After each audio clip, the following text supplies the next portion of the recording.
Hello Bhokardan शहर की जनता, आप सभी का स्वागत है द एमआर शो के 5वें रोड में। दोस्तों, आज हमने एक ऐसे इंसान को बुलाया जिसका काम सिर्फ आंदोलन करना और जहाँ गलत होता हुआ दिख रहा है उस पर आवाज उठाना। एक समाज सेवक 19 वर्ष का मेजाज खान।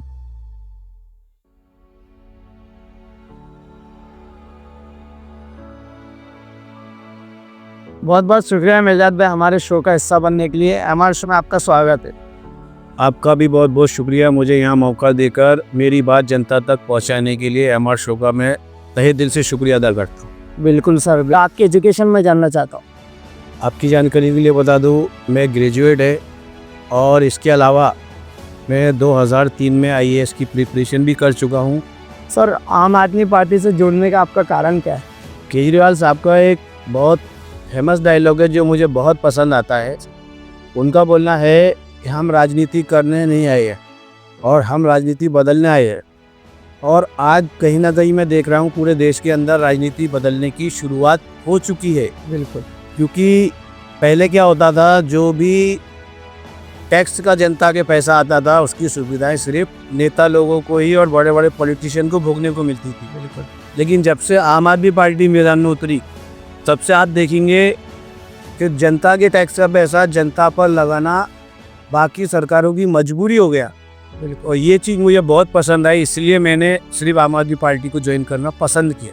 सर, आपने जो आपके नेता का नाम लिया अरविंद केजरीवाल का, उन्होंने तो उनकी दिल्ली में खुद की सीट नहीं बचा पाए सर। वो तो केजरीवाल साहब की खुद की सीट पर 40,000 वोट काटे गए, जबकि वहाँ टोटल वोटर संख्या 2025 चालू है। 2020 के अंदर जब इलेक्शन हुआ था उस वक्त तो उनकी टोटल वोटर संख्या थी 1,54,000 और जब ये बारी में इलेक्शन हुआ तो उस वक्त तो वोटर संख्या थी 1,54,000, यानी 40,000 वोट माइनस।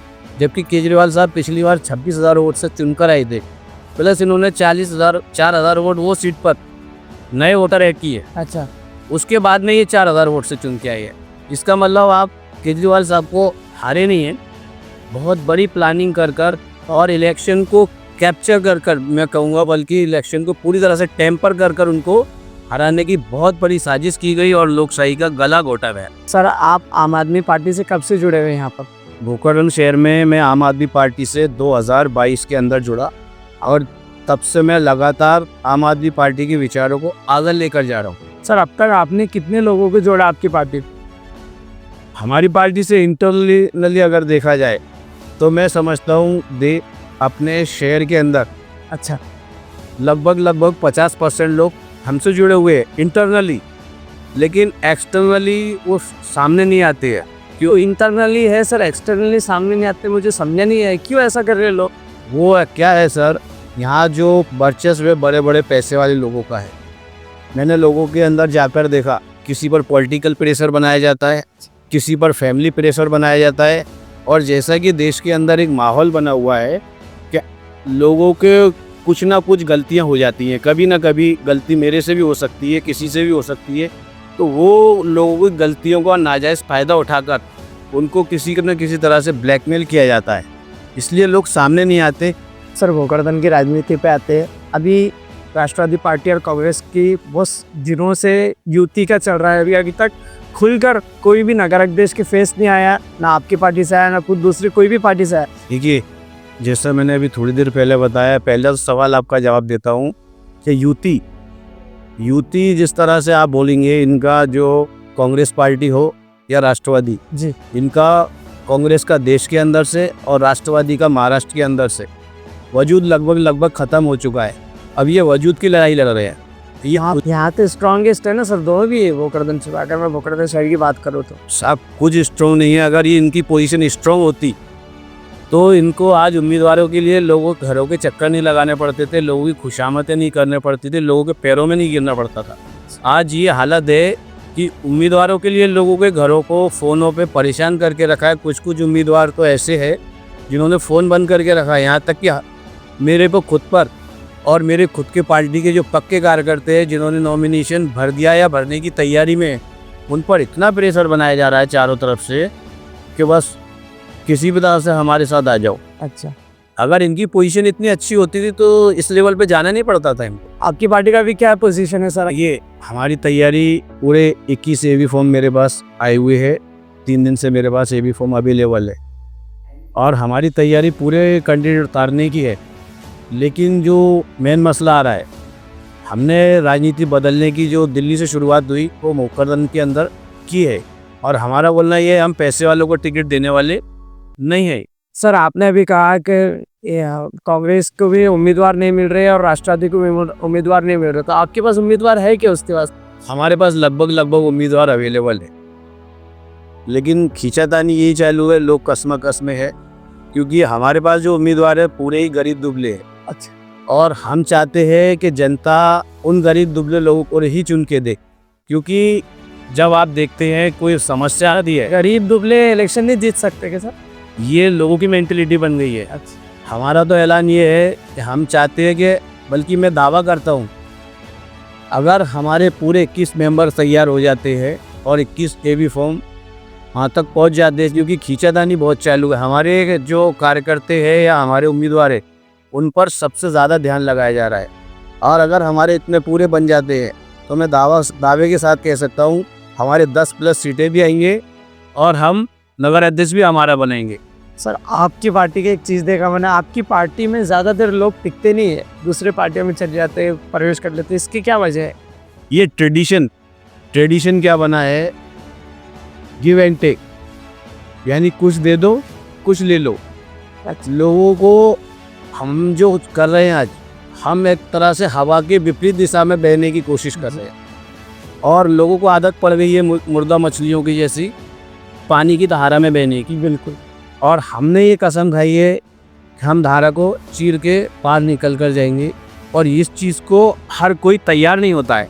सर आप नगर सेवक के लिए लड़ना चाह रहे हैं? 6 नंबर प्रभाग महिला आरक्षित है, तो वहाँ सब मेरे घर के लोग रहेंगे, मेरी फैमिली की, और मैं खुद कोई दूसरा ऐसा वार्ड लड़ूंगा जी, जो वार्ड सबसे टफ होगा। तो मैं आपके वार्ड की बात करता हूँ। सर आपके वार्ड में क्या क्या समस्या है अभी? पूरे भोकरन की समस्या है एक तरफ और हमारे वार्ड की समस्या है एक तरफ। रफीक कॉलोनी आपकी जो हमारा जो रफीक कॉलोनी का वार्ड प्रभाग नंबर 6 जी, सबसे ज़्यादा समस्या वही प्रभाग के अंदर है, और इसकी सबसे बड़ी वजह ये रही 65 साल से, जब से नगर परिषद कायम हुई सन 1965 से आज तक रफीक कॉलोनी का अक्सर जो उम्मीदवार मिले या नगर सेवक मिले, पूरे रफीक कॉलोनी के बाहर के मिले।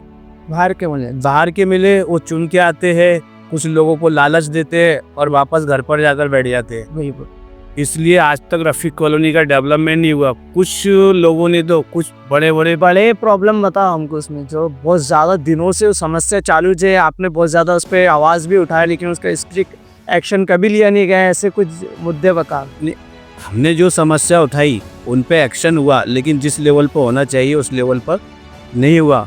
सबसे बड़ी समस्या वहाँ पर ये है कि कुछ जगह पर पानी निकलने की व्यवस्था नहीं है, जिसकी वजह से हमेशा और ना है कि वहाँ पर पानी बहुत ज़्यादा तुम जाता है, यहाँ पर ड्रेनेज सिस्टम नहीं हो।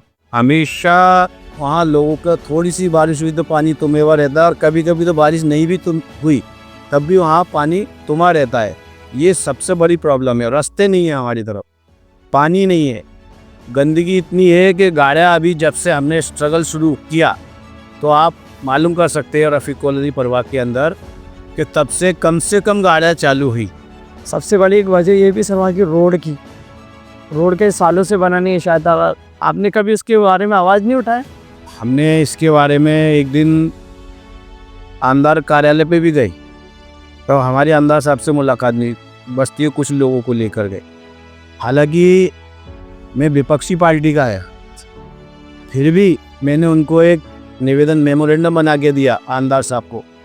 उनके पीए गवाने साहब को भी मिलने की कोशिश की, लेकिन शायद पॉलिटिक ऐसी चीज़ है कि उनको लगता है कि अगर इसके बोलने पर हमने काम कर दिए तो उनके जो पार्टी को जो फीडबैक मिलने वाला है पब्लिक से वो हमको मिलने लगेगा।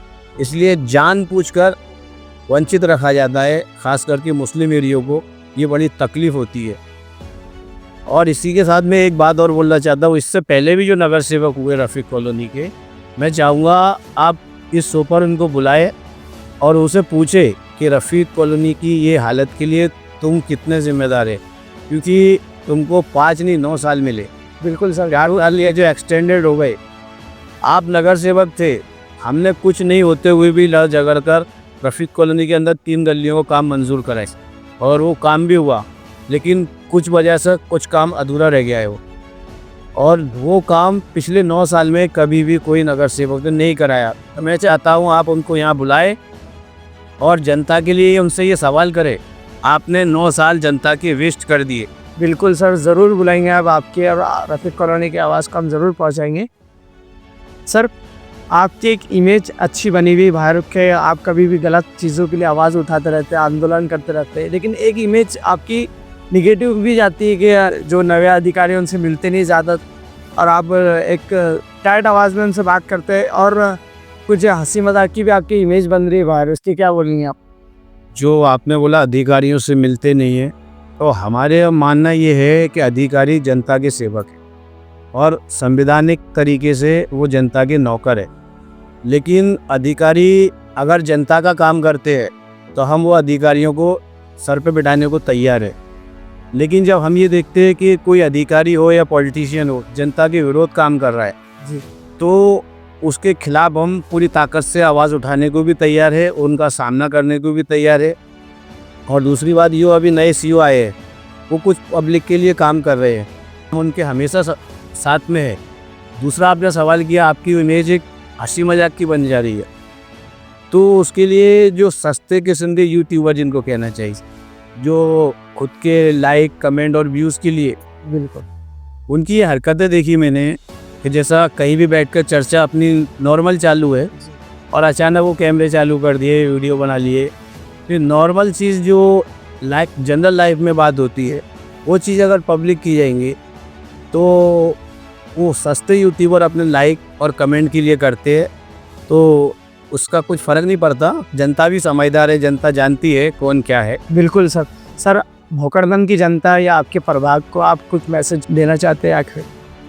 मैं पूरे भोकरदन की जनता को एक ही मैसेज देना चाहता हूँ कि आपके बीच जो लोग 4 या 5 साल से लगातार संघर्ष कर रहे हैं, वो कोई भी गरीब तबके से हो, छोटा मोटा कार्यकर्ता किसी भी पार्टी का हो जी, जो आपके लिए लगातार 4 या 5 साल से संघर्ष कर रहा है, बड़ी पार्टियों ने उनको टिकट नहीं दिया, छोटी पार्टियां उनको टिकट दे रही है, या उनको अगर कोई पार्टी टिकट नहीं दे रही है तो ऐसे कार्यकर्ता ज़मीन से जुड़े हैं, हम उनको टिकट देने के लिए भी तैयार हैं। जी, दूसरी हमारी जनता को सवाल है, ये मैसेज है कि आप ऐसे लोगों को चुन के दीजिए जिनसे आप अपने काम अपना हक समझ के करा सकते हैं, बिल्कुल आप उनका हाथ पकड़ के उनसे काम करा सकते हैं।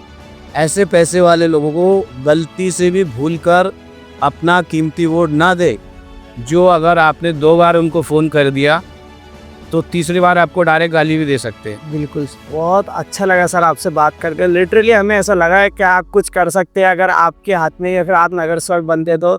हमारी ढेर सारी शुभकामनाएं आपके साथ हैं आप इलेक्शन के लिए। Thank you so much for coming sir. Thank you. शुक्रिया सर आपका।